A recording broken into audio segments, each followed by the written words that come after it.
12 মে রোববার রাত 8টায় শামীম জাহিদিয়া রিটোর স্পিকে জানিয়ে দিচ্ছে শিরোনাম। আবেদনের মেয়াদ শেষ হলেও ভিসা পাননি 11,000-এর বেশি হজ যাত্রী, সবার ভিসা হওয়ার আশা ধর্ম মন্ত্রণালয়ের।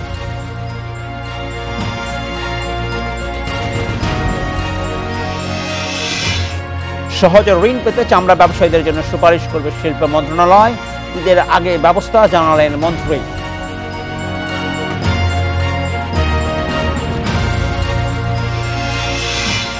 মহাখালী টার্মিনাল কেন্দ্রিক যানজট নিরসনে দূরপাল্লার বাসের গেট লক পদ্ধতি, নির্দেশ অমান্যে জরিমানা।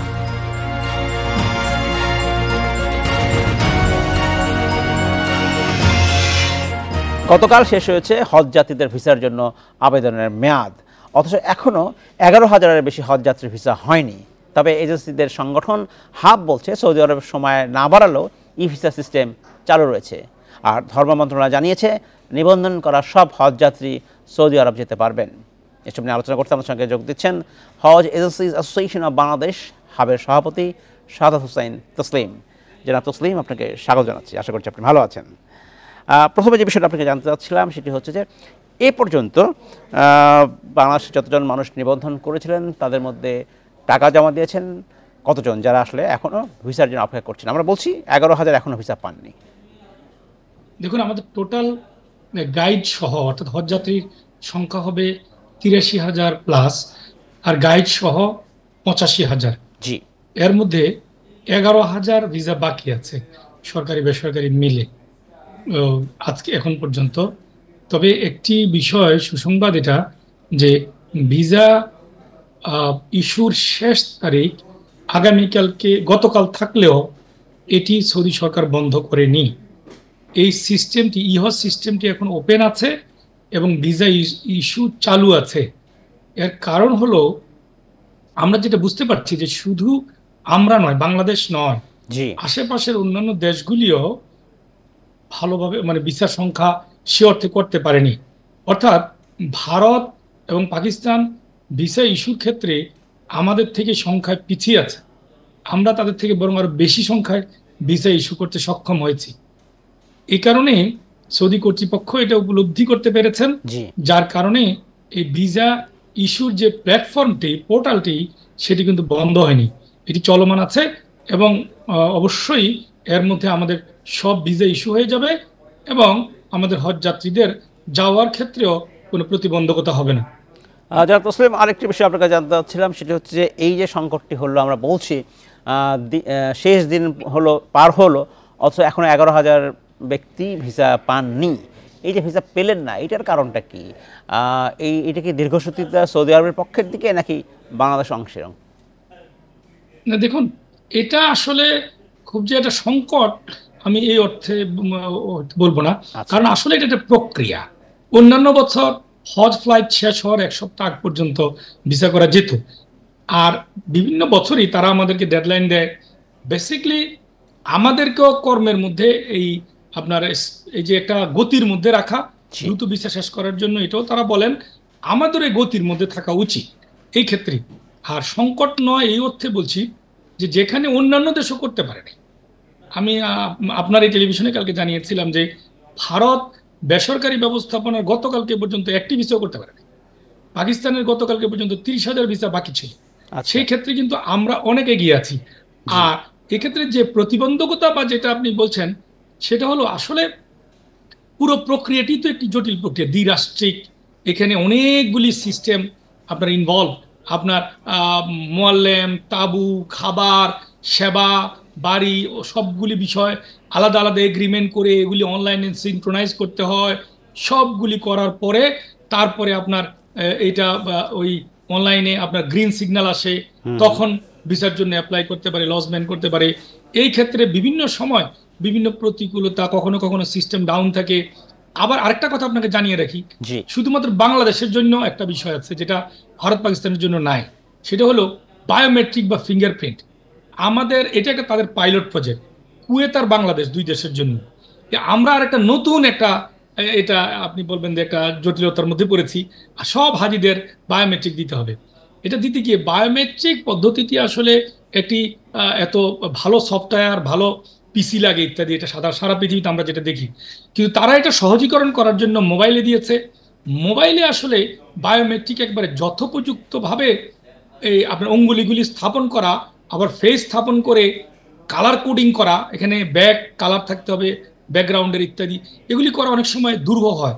অনেক সময় আপনার এই সিস্টেম এটা অ্যাকসেপ্ট করে না। লাইক কেউ যদি 2 দিন আপনার ক্ষারযুক্ত সাবান দিয়ে কাপড় ওয়াশ করে, তাহলে কিন্তু তার ফিঙ্গারপ্রিন্ট বায়োমেট্রিক ঠিক মতো হবে না। কারোর হাতে মেহেন্দি থাকলে হবে না। এমনকি আমাদের অভিজ্ঞতা থেকে এখন জেনেছি যে ডায়াবেটিকের পেশেন্ট এবং অনেক বৃদ্ধ লোকদেরও এটা অ্যাকসেপ্টেড হয় না। আবার অনেক হজযাত্রী আছে যার হাতের একটা আঙ্গুল নাই, তাহলে হাত নাই, এগুলিতে আমরা প্রতিবন্ধকতায় পড়ি। এই প্রতিবন্ধক দূর করার উপায় কি, কিভাবে হচ্ছে? এগুলি আমরা আবার উপায় আছে। উপায়টা হলো আসলে আগে হজ ভিসা ইস্যুর সিস্টেমটা ছিল আমরা সবগুলি পাসপোর্ট সৌদি এম্বাসিতে জমা দিতাম। তখন সে 500 পাসপোর্ট জমা দিলে যদি 497টা হতো, 3টা ফেরত দিলে কোন কারণে ফেরত দিত লিখে দিত, পরের দিন ওটা রিজার্ভ করে জমা দিলে এটা আবার দিয়ে দিত। পার্সন টু পার্সন কন্ট্যাক্ট ছিল। এখন কিন্তু এটা ইজি করা হয়েছে, but there is no person to person contact. The contact is technology base. এখন এই টেকনোলজি তো অনেক সময় ঠিকমতো পারফর্ম করে না, আমাদেরকে সুবিধাও দেয়, আবার কিছু কিছু সময় তখন অনলাইনে আবার কমপ্লেইন করতে হয়। আপনি বলছেন এই সুবিধাটাকে এই যে অনলাইনের ভিসার ব্যবস্থাটি শুধুমাত্র বাংলাদেশের জন্য, সব দেশের জন্য? নিশ্চয়ই সব দেশের জন্যই। না না, বায়োমেট্রিকটা আমাদের পাইলটিং তাদের, এটা কুয়েত আর বাংলাদেশ শুধু। আমাদের সুবিধা হবে বায়োমেট্রিক বেসিক্যালি তারা আমাদের সমস্ত ডেটা আপনার এখানে তারা সংরক্ষণ করতে চাচ্ছেন। তারা হজযাত্রীদের ডেটা সংরক্ষণ করবে। এখন তো অধিকাংশ পাসপোর্টে ই পাসপোর্ট অথবা এমআরপি, তো সেখানে কি ডেটা সংরক্ষণ করা যায় না সরাসরি? না, এটা দেখেন, এটা যার যার রাষ্ট্রীয় বিষয়। সৌদি সরকার চাচ্ছেন যে সকল হজযাত্রীর ডেটা সংরক্ষণ করবেন। আমার মনে হয় এগুলি একটা দীর্ঘমেয়াদী তাদের কোনো পরিকল্পনা, হয়তো ক্রিমিনাল অ্যাক্টিভিটি হতে পারে, অথবা এর বাইরে কাউকে এটা রোধ করা, অথবা আরেকটা হতে পারে যে আমি যেটা শুনেছি যে তারা এক সময় এয়ারপোর্টে আমাদের আর যাতে আমাদের বায়োমেট্রিক নতুন করে না নিতে হয়, সময় যাতে সেখানে কমানো যায়, এই বিষয়ে তারা চিন্তা করছেন বায়োমেট্রিকগুলি আগে নিয়ে। আমার যতদূর মনে পড়ে গত বছর থেকে কিন্তু ঢাকাতেই ইমিগ্রেশনের ব্যবস্থাটা হতো, সেটা নিশ্চয়ই এখনো চালু আছে? জি, ইমিগ্রেশন আসলে 2019 সাল থেকে চলমান। 2019-এ হয়েছে, 22-এ এবং 23-এ হয়েছে। এই বছর হবে 4র্থ বছরের মতো এটা চলমান আছে। যদি ঢাকায় হয় বা বাংলাদেশে হয় তাহলে তো এই কার্যক্রমটা অনেকটাই এগিয়ে গেল। তারপরেও আসলে বায়োমেট্রিক কেমন লাগছে? তারপরেও বায়োমেট্রিকটা তারা রেখেছেন, কারণ এটা তাদের সিদ্ধান্ত। তারা সিদ্ধান্ত নিয়ে এই সিদ্ধান্তটা আমাদেরকে জানিয়ে দিয়েছেন। এটা আমরা গত বছর থেকেই করছি। এটা নিয়ে আমাদের শুধু যে হজে তা নয়, একই সমস্যা উমরাতেও, বাংলাদেশের ক্ষেত্রে উমরাতেও এই বায়োমেট্রিকটা ইম্পোজ করা হয়েছে। এই ক্ষেত্রে অনেকেরই যার হাত নেই, তাকে আপনি কি করবেন, সেখানে একটা অপশান দেওয়া আছে। ওই অপশানে গেলে এটা আবার সাথে সাথে রেসপন্স করে না, এটা আবার ওদের ওইখানে আপনার অ্যাডমিনিস্ট্রেটিভ প্রসেসে চলে যায়। Administrative process will take an hours or days sometimes. এই বিষয়গুলি কিন্তু রেখেই আমাদেরকে ভিসার কার্যক্রমগুলি করতে হয়। আসলে সকল দিকেই কিছু কিছু লিমিটেশনস, আবার কিছু কিছু আপনার ওয়াইড ইয়েও থাকে, আপনার সুবিধা দিয়েও থাকে। এইগুলির মাঝখানেই হজের কার্যক্রমটা করতে হয়। তো আমি শুধু এটুকু বলতে চাই, যত ধরনের আপনার এই ধরনের জটিলতা থাকুক বা পদ্ধতিগত এই জিনিসগুলি থাকুক, এটা থাকবে। আমাদের কাজ হলো এগুলিকে আপনার মোকাবেলা করে, এগুলিকে ফেস করে, এগুলি ঠিক করে ভিসা করা, হজ যাত্রীদেরকে সৌদি আরবে নিয়ে যাওয়া এবং কমফোর্টেবল একটা জার্নির ব্যবস্থা করে তাদেরকে আবার দেশে নিয়ে আসা। এই লক্ষ্যে কিন্তু আমরা কাজ করছি। আমরা সেটাই আশা করি আপনারা যে লক্ষ্যে কাজ করছেন সেখানে আপনারা সফল হবেন। আমাকে শেষ করতে হবে জনাব সাহাদাত হোসেন তসলিম। আমরা ভবিষ্যতে হয়তো আপনার সাথে আবার কথা বলবো। ঈদুল আজহাকে কেন্দ্র করে চামড়া ব্যবসায়ীদের সহজ শর্ত ঋণ পেতে সুপারিশ করা হবে বলে জানিয়েছেন শিল্পমন্ত্রী নুরুল মজিদ মাহমুদ হুমায়ুন। এজন্য বাংলাদেশ ব্যাংকে চিঠি দেওয়া হবে বলেও তিনি জানান। রোববার শিল্প মন্ত্রণালয়ে চামড়া শিল্প খাতের টাস্কফোর্স সভা শেষে সাংবাদিকদের একথা বলেন তিনি। এ সময় কথা বলতে ধানমন্ডি থেকে আমাদের সঙ্গে যোগ দিচ্ছেন লেদার ওয়ার্কিং গ্রুপের অডিটর আফজাল হোসাইন। জনাব আফজাল হোসাইন, আপনাকে স্বাগত জানাচ্ছিলাম। আমি বলছিলাম সামনে কোরবানি ঈদ, সেই উপলক্ষে চামড়া ব্যবসায়ীদের জন্য কিছু কথা বলছেন মন্ত্রী। আমার কাছে খুব নতুন কিছু মনে হচ্ছে না, আপনার কাছে সেটা মনে হচ্ছে কিনা? এবং প্রতি বছর যে সংকটটা হয় কোরবানির সময়, সেই সংকট উত্তরণের ক্ষেত্রে এবার কি কোনো নতুন ব্যবস্থা নেওয়া হচ্ছে কিনা বা হয়েছে কিনা আপনার কাছে জানতে চাই। আমার দর্শকদেরকে ধন্যবাদ, আপনাকে শুভ সন্ধ্যা। জাহিদি ভাই, প্রশ্ন আপনি করেছেন, উত্তর আপনি দিয়ে দিয়েছেন। আমরা গতানুগতিক যেই টাস্কফোর্সের ষষ্ঠ মিটিং, পঞ্চম মিটিং, চতুর্থ মিটিং, সপ্তম মিটিং আমার কাছে একই মনে হচ্ছে। তবে মিটিং গুলো যে হচ্ছে এটা একটা মানে আশার দিক, কিন্তু আমরা মূল জায়গায় কাজ করছি না আর কি। আমাদের যে সাপ্লাই এবং ডিমান্ডের ক্ষেত্রে যে কাজগুলো করা উচিত আমরা সেই জায়গায় নজর দিচ্ছি না। এটা একটা গতানুগতিক মিটিং বলে মনে হয়েছে। আমি মিটিং এর মাইনাসটা রাত্রি পেয়েছি একটু আগেই, তো আমি দেখলাম সেখানে যে আমরা এটা করতে হবে, আমরা এটা করব, আমরা এটা করছি, আমরা এটা করছি। তো আমার কাছে আশা হত হওয়ার মতো তেমন কোনো বা আশা, আমি আমি আমি কনফিউজ যে আসলে আমরা কি নিয়ে কাজ করছি আর কি। 2017 সালে আমরা ওখান থেকে সরে গেলাম, তারপর থেকে আজকে পর্যন্ত আমরা অনেকগুলো মিটিং করেছি, মিটিং এর এজেন্ডা আছে, কিন্তু আমরা খুব বেশি পরিমাণ যে সামনের দিকে যাচ্ছি আমার কাছে সেরকম মনে হচ্ছে না। আরেকটি বিষয় আপনাকে জানতে চাচ্ছিলাম যে বাংলাদেশি চামড়ার ন্যায্য মূল্য পাওয়া যাচ্ছে না। তার একটা বড় কারণ হচ্ছে সাভারে যে ট্যানারি শিল্পনগরী গড়ে তোলা হয়েছে সেটা পুরোপুরি কাজ হয়নি, এবং স্বাভাবিকভাবে যে কমপ্লায়েন্স মানার কথা সেটা মানা হচ্ছে না। এখন 2017 সালে যখন এটা চালু হলো বা যখন এটা এখানে হাজারীবাগ থেকে সেখানে সরিয়ে নেওয়া হলো, তারপর থেকে কিন্তু প্রতি বছর ঈদের সময় আমরা এই আলোচনা করি, কিন্তু সংকটের সমাধান হয়নি। এটা হচ্ছে মূল সংকট আমি যদি বলি এই মুহূর্তে বাংলাদেশ চামড়া শিল্পের। সে বিষয়ে কোনো অগ্রগতি আছে? দেখুন, বাংলাদেশে আমরা দীর্ঘমেয়াদী কোনো ধরনের পরিকল্পনা নিয়ে কাজ করছি বলে আমার মনে হয় না। গত 50 বছরে দেশ যেটুকু আগাতে পারত তার দিকে আমরা কতটুকু আছি সেটা হয়তো আমরা সবাই আমরা নানা মিডিয়াতে খুঁজে বেড়াই আর কি। তো যেই জায়গাতে পৃথিবী আছে চামড়া শিল্প নিয়ে, সেই জায়গাতে আমরা নেই। তবে একটা জিনিস আমি বলতে চাই, ট্যানারি মালিকদের যে কাজটা মানে উচিত ছিল বা এখনো প্রয়োজন আছে, যে আমরা পলিউশন করছি ট্যানারি মালিকরা, তো তাদের দায়ভারটা বেশি। কিন্তু আমি দৃঢ় কোনো পদক্ষেপ, যৌথ কোনো পদক্ষেপ এবং সময় উপযোগী সেরকম কোনো পদক্ষেপের প্রতিফলন 2017 সাল থেকে আজকে দেখছি না আমরা। আমি যদি আজকে স্পষ্ট করে জিজ্ঞেস করতে চাই বিভিন্ন অ্যাসোসিয়েশন অথবা মন্ত্রণালয়কে যে আমার যে সিটিপিটা আছে এটা কত বড় হওয়া উচিত ছিল, আসলে তার ক্যাপাসিটি যদি বলি আমি, কোন টেকনোলজিতে যাওয়া দরকার ছিল, কেন আমরা পারছি না, গত 6 মাস আগে আমাদের রিপোর্ট কি, আজকে কি, গত 1 বছরে আমরা কতটুকু প্রযুক্তি খাটাতে পারলাম, আগামী 1 বছর পরে আমরা কি করতে পারছি, তার কোনো দেখভাল করার যে একটা স্ট্যাটিস্টিক্স পরিসংখ্যান, তার আদৌ কোনো পরিকল্পনা আছে বলে আমার। আপনি বলছিলেন যে মূলত ট্যানারি মালিকরাই দায়ভার নিতে হবে, কারণ যে হারে দূষণ ছড়াচ্ছে এবং যেহেতু ন্যায়সঙ্গতভাবে পরিশোধন করা হচ্ছে না, সেক্ষেত্রে দামও বিশ্ববাজারে দামও পাওয়া যাচ্ছে না বাংলাদেশি চামড়ার।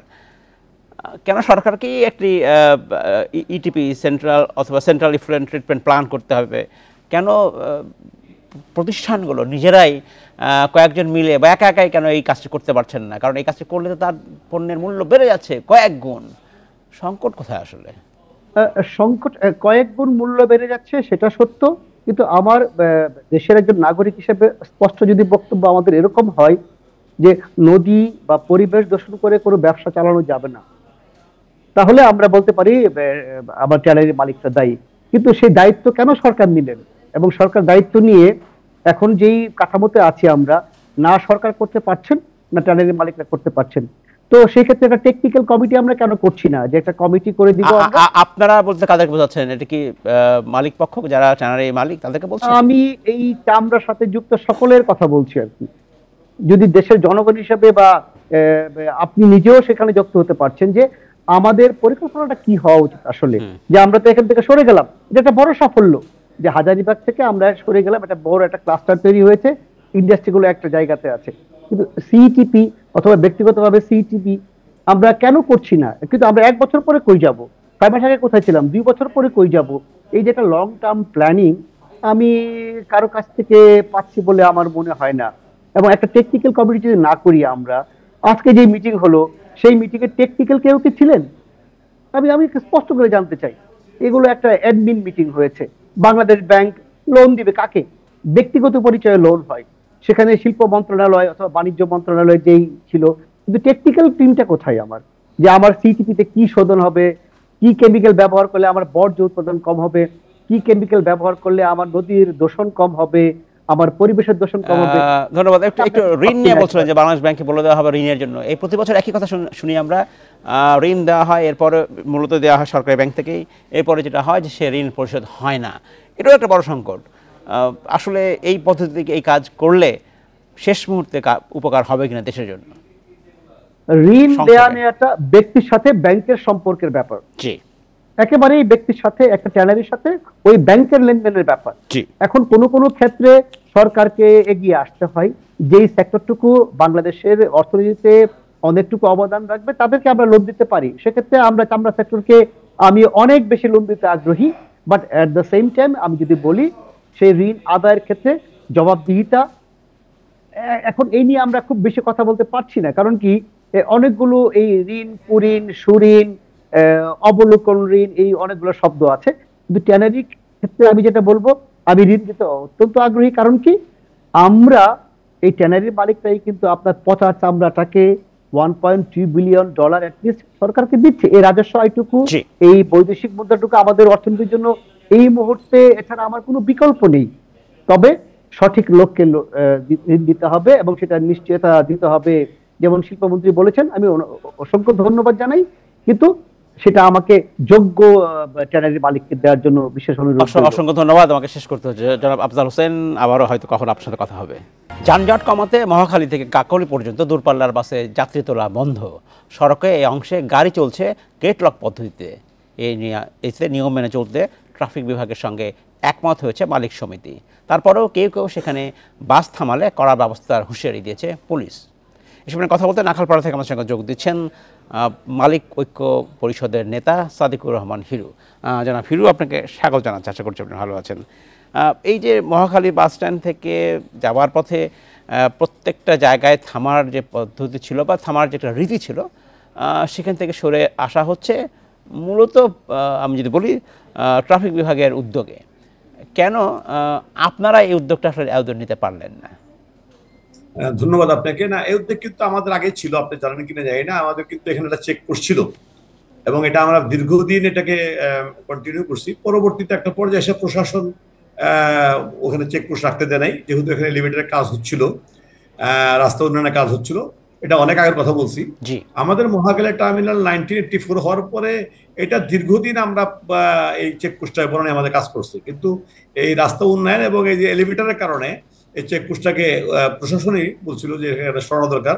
তো এখন আবার যেহেতু কাজ, এলিভেটরের কাজ শেষ হয়ে গেছে, সেই জন্য প্রশাসন মনে করতেছে যে এখন এটা দেওয়া প্রয়োজন, এবং আমরা যৌথ আলোচনা করেই আমরা এই পদক্ষেপটা নিয়েছি। এবং এটা জয়েন্ট কমিশনার ট্রাফিক সাহেব, ডিসি ট্রাফিক গুলশান এবং আমাদের মালিক শ্রমিক সবাই মিলে আলোচনা করেই আমরা কিন্তু আজকে এই জিনিসটা করছি।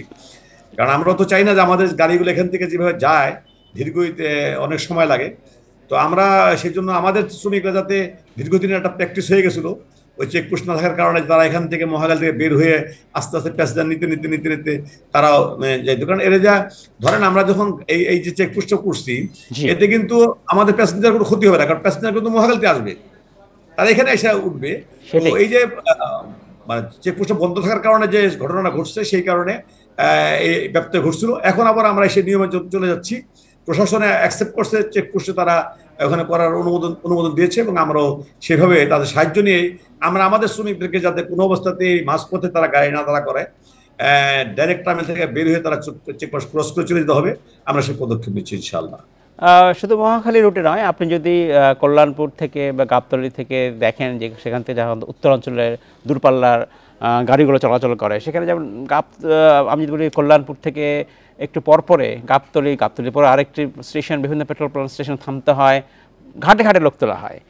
এই এক সংকট, তাই না? তাহলে এই রুটেও এই সংকটের সমাধান করার জন্য এরকম একটা ব্যবস্থা করা উচিত কিনা, যাতে সকল একই জায়গা থেকে উঠবেন। যথার্থ বলেছেন যে প্রশাসন যদি আমাদের এখানকার লোকাল প্রশাসন, বিশেষ করে মাননীয় মন্ত্রী স্বরাষ্ট্রমন্ত্রী মহোদয়, যেহেতু ওনার এলাকাটা মহাখালী টার্মিনাল, ওনার ওইটা টাকাটা ছিল ব্যাপারটা, যেখানে মানুষ যেভাবে কষ্ট করে গাড়িগুলো আটকে থাকে, মানুষ জ্যামে আটকে থাকে, ওনারও এটা নিয়ে একটা প্রেশার ছিল প্রশাসনের প্রতি, আমাদের প্রতি। প্রশাসন তো করবেই, মালিক পক্ষ যারা বাসের মালিক আছেন, আপনারা কি একটা উদ্যোগ নিতে পারেন কিনা? যদি এখানে নিশ্চয়ই ভালো ফলাফল পাচ্ছেন, সেটাকে দেখে একই পদ্ধতি অনুকরণ করা যায় কিনা সেখানে। আমি আবার আপনাকে বললাম যে আমাদের মালিক শ্রমিকরা উদ্যোগ নেওয়ার পাশাপাশি প্রশাসনের অবস্থায় এখানে অবস্থান করতে হবে। কারণ আপনাকে একটা কথা বলি, জি বলেন। আমরা যারা ঢাকায় রাজনীতি করি, আমাদের কন্ট্রোলের মধ্যে যেন আমরা ফেডারেশন রাজনীতি করলেও আমাদের ঢাকা যে বাসগুলো চলে তারা বেসিক্যালি আমাদের সংগঠনের শ্রমিক। ধরেন এই যে মহাখালীতে আমাদের মহাখালী একটা শ্রমিক ইউনিয়ন আছে, আমাদের না তারা তাদেরকে কন্ট্রোল করতে পারবে, কিন্তু আর একটা ডিস্ট্রিক্টের শ্রমিকরে একটু ধমক দিলে সে বুঝতে পারছি রাগ করবে। তো সেজন্য হয় কি, প্রশাসন যদি এখানে ভূমিকা নেয় তাহলে সব ডিস্ট্রিক্টের শ্রমিকরা, আমরা তখন যেমন আমাদের আজকে যে আমাদের চেকপোস্টে হওয়ার কারণে আমি অবগত করি, টাঙ্গাইলে কিছু শ্রমিকরা বলছিলেন আমরা গাড়ি চালাবো না, তারা টাঙ্গাইলে গাড়ি বন্ধ করছে যে আমাদেরকে কেন প্যাসেঞ্জার দিতে দিবে না। তো টাঙ্গাইলের শ্রমিকরা আমাদের সাথে কথা বলছে, আমরা তাকে বলছি দেখো এই প্রশাসন এবং আমরা সবাই মনে করি যে এইটা মালিক শ্রমিকের ক্ষতি হচ্ছে, এবং সবচেয়ে বড় কথা আমরা তো সেবা দেই, এখন মানুষ এখানে এই জামের কারণে ক্ষতিগ্রস্ত, তোমরা আসো। তো কালকে তারা আসবে আমাদের সাথে কথা বলতে, তারা দেখবে যে আমাদের কি কেন আমরা এটা করছি। তো এটা আলোচনার বিষয়, এবং টাঙ্গাইলের শ্রমিকরা ওরা বুঝাইছে যে আমরা কালকে যাচ্ছি ঢাকার মালিক শ্রমিক কথা বলতে, তো তখন টাঙ্গাইল শ্রমিকরা গাড়ি চালানো শুরু করছে, এরকম হয়। তো সেজন্য আমি আপনাকে বলি যে সব জায়গায় যদি প্রশাসন অ্যাক্টিভ থাকে এবং মালিক শ্রমিকরা যদি সদিচ্ছা থাকে, ইনশাআল্লাহ সবকিছু শীঘ্র আসতে পারে। প্রায়শই বলা হয় যে এখন ঢাকার মধ্যে যেমন মহাখালী বাস স্ট্যান্ড বা গাবতলী, এটাকে এখন শহরের মধ্যেই বলা হয়, এগুলো সরিয়ে নেওয়া উচিত শহরের অন্য প্রান্তে। সেক্ষেত্রে আপনারা কি মনে করেন, সেটা উচিত কিনা, এবং যদি হয় সে কতটা আধুনিকায়ন করা উচিত ব্যবস্থায়? কারণ যিনি গাবতলীতে কেউ যদি যান বা মহাখালীতে যান, সেখানে কিন্তু খুবই অব্যবস্থাপনাভাবে বাসগুলোকে রাখা হয় বা বাসগুলো ছেড়ে যায়। একটু আধুনিকায়ন করা যেতেই পারে কিনা? ধন্যবাদ। হ্যাঁ, যথার্থ বলেছেন এটা, এবং আপনি নিশ্চয়ই জানেন যে মাননীয় প্রধানমন্ত্রী এই ব্যাপারে একটা পদক্ষেপ নিয়েছে। মাননীয় প্রধানমন্ত্রী অলরেডি আমাদের মহাখালী টার্মিনালটাকে শিফট করার জন্য সেই আপনার মানে কামারপাড়ার ওদিকে অলরেডি ল্যান্ডও করা হয়েছে, এবং গাবতলী টার্মিনালের গাড়িগুলা হেমায়তপুর যাবে, সায়দাবাদের গাড়িগুলো আপনার কাজপুর ব্রিজের দিকে যাবে। এটা অলরেডি সব ধরনের মাননীয় প্রধানমন্ত্রী পদক্ষেপ নিয়েছে। এখন ধরেন রাষ্ট্রীয় অনেকগুলো সমস্যা, বিশেষ করে করোনাকালীন যেটা পিছিয়ে গেল সরকার, সেই জন্য এগুলো আগাইতে পারেনি। আপনারা জানেন যে ঢাকা শহরও মাননীয় মেয়র, 2 মেয়র মিলে একটি কোম্পানির মাধ্যমে গাড়ি পরিচালনার একটা পদক্ষেপ নিয়েছিল, এবং আমি আপনারা যে মহাপরিকল্পনা আছে সেটা কিন্তু আগামী 5 বছরের মধ্যে ঢাকায় কোনো কোম্পানি আলাদা কোনো কোম্পানি থাকবে না, একটা কোম্পানির মাধ্যমে গাড়ি চলবে, এবং এই গাড়িগুলা সিস্টেম হইতে আপনি নিশ্চয়ই আমরাও সেটা চাই বাস্তবায়ন হোক, একটি কোম্পানি বা দুটি কোম্পানির অধীনে যে সকল বাস চলাফেরা করে, অন্তত শহরের যানজটটা অনেকটাই কমে যেতে পারে এবং অব্যবস্থাপনাও দূর হতে পারে। অসংখ্য ধন্যবাদ জনাব সাদিকুর রহমান হিরু আমাদেরকে আপনার সময় দেওয়ার জন্য। ভারতের 18তম লোকসভা নির্বাচনের ৪র্থ ধাপের ভোট গ্রহণ কাল। 9 রাজ্য এবং 1টি কেন্দ্রশাসিত অঞ্চলে ভোট হবে 96টি আসনে। মোট প্রার্থীর সংখ্যা 1717 জন। এদিন ভাগ্য নির্ধারণ হবে অখিলেশ যাদব, অধীর চৌধুরী, ভারতীয় অভিনেতা শত্রুঘ্ন সিনহা এবং শতাব্দী রায়ের মতো তারকা প্রার্থীদের। এসব নিয়ে আলোচনা করতে আমার সঙ্গে যোগ দিচ্ছেন চট্টগ্রাম বিশ্ববিদ্যালয়ের রাজনীতি বিজ্ঞান বিভাগের অধ্যাপক ডক্টর মাহফুজ পারভেজ। ডক্টর পারভেজ, আপনাকে স্বাগত জানাচ্ছি। আপনাকে জানতে চাই যে পৃথিবীর সবচেয়ে বৃহৎ গণতন্ত্রের যে নির্বাচন প্রক্রিয়া চলছে, 4র্থ ধাপ সামনে নির্বাচন, কীভাবে দেখছেন এ পর্যন্ত যেসব নির্বাচন হলো? ভারতের নির্বাচন শুধু দক্ষিণ এশিয়া নয়, পুরো পৃথিবীর জন্য গুরুত্বপূর্ণ। কারণ যদিও গণতন্ত্রের সূতিকাগার বলা হয় ইংল্যান্ডকে, কিন্তু বিশ্বের সবচেয়ে বড় গণতান্ত্রিক দেশ হলো ভারত। এই কারণেই ভারতের গণতন্ত্র, রাজনীতি, নির্বাচন সবার মনোযোগ আকর্ষণ করে। প্রতিবেশী দেশ হিসাবে আমাদের তো বটেই। উল্লেখযোগ্য বিষয় হলো যে গত কয়েক বছর ধরে বিশ্বের যে মানদণ্ডগুলো আছে, বিভিন্ন প্রতিষ্ঠান আছে যারা গণতন্ত্রের ব্যাপারে কাজ করে, তাদের নিরীক্ষায় দেখা যাচ্ছে যে ভারতের গণতন্ত্রের অবক্ষয় ঘটছে। সেখানে ক্রমশই কর্তৃত্ববাদী সরকার এবং কর্তৃত্ববাদী শাসনের সূচনা হচ্ছে। ভারত 1947 সালে যে মূল মন্ত্র নিয়ে স্বাধীন হয়েছিল তার একটি অন্যতম বিষয় ছিল যে ধর্মনিরপেক্ষতা এবং বহুত্ববাদ। কিন্তু গত কয়েক বছর ধরে, বিশেষ করে এই বিজেপি ক্ষমতায় আসার পর, এখানে উগ্র হিন্দুত্ববাদের একটা প্রকোপ দেখা গেছে, এবং ধর্মনিরপেক্ষতা, বহুত্ববাদ, সংখ্যালঘু অধিকার, সামগ্রিক মানবাধিকারের বিষয়গুলো ক্ষুণ্ণ হয়েছে। এমনই একটি পটভূমিকায় এই নির্বাচন অত্যন্ত গুরুত্বপূর্ণ।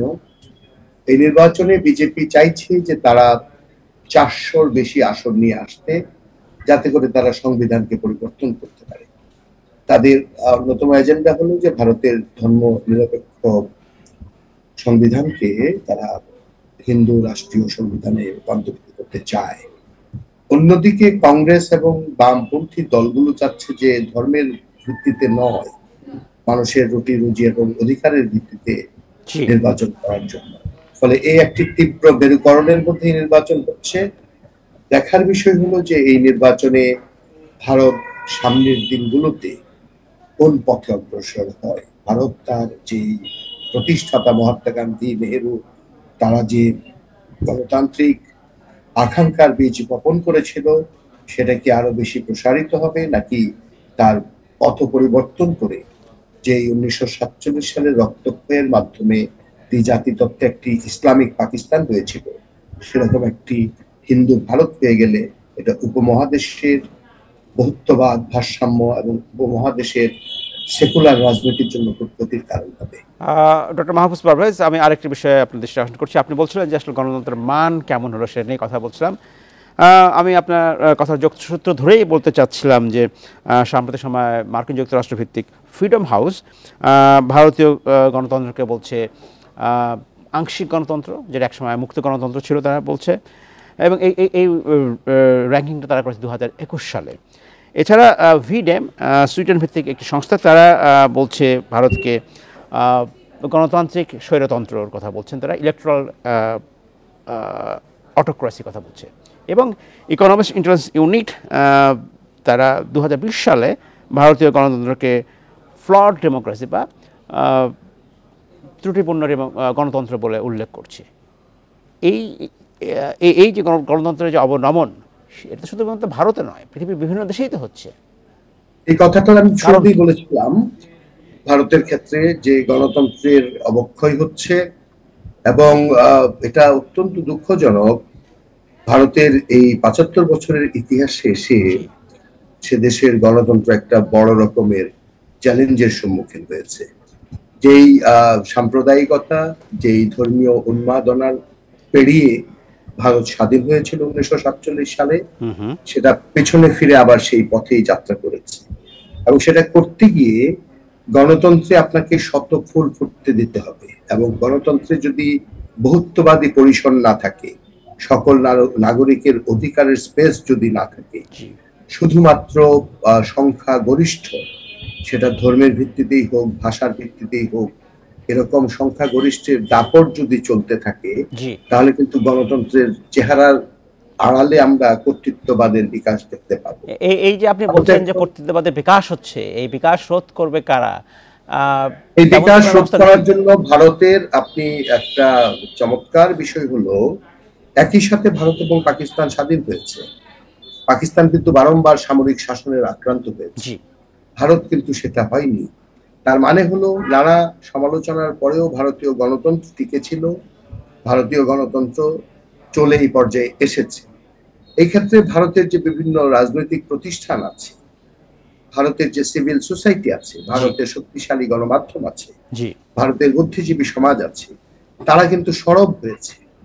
এবং বর্তমান ক্ষমতাসীন বিজেপি সরকারের যে ধর্মীয় মেরুকরণ, যে ধর্মীয় পোলারাইজেশন করে যে ভোটকে ভাগ করা, মানুষকে উস্কে দেওয়া, এবং ধর্ম, খাদ্য, পোশাক দিয়ে যে ভোটের ব্যাপারটা, তারাই হয়তো সেই দায়িত্বটি পালন করবে। আমাকে শেষ করতে হচ্ছে। ডক্টর মাহফুজ পারভেজ, আপনাকে অসংখ্য ধন্যবাদ। আমরা ভবিষ্যতে আবার কথা বলবো আপনার সাথে।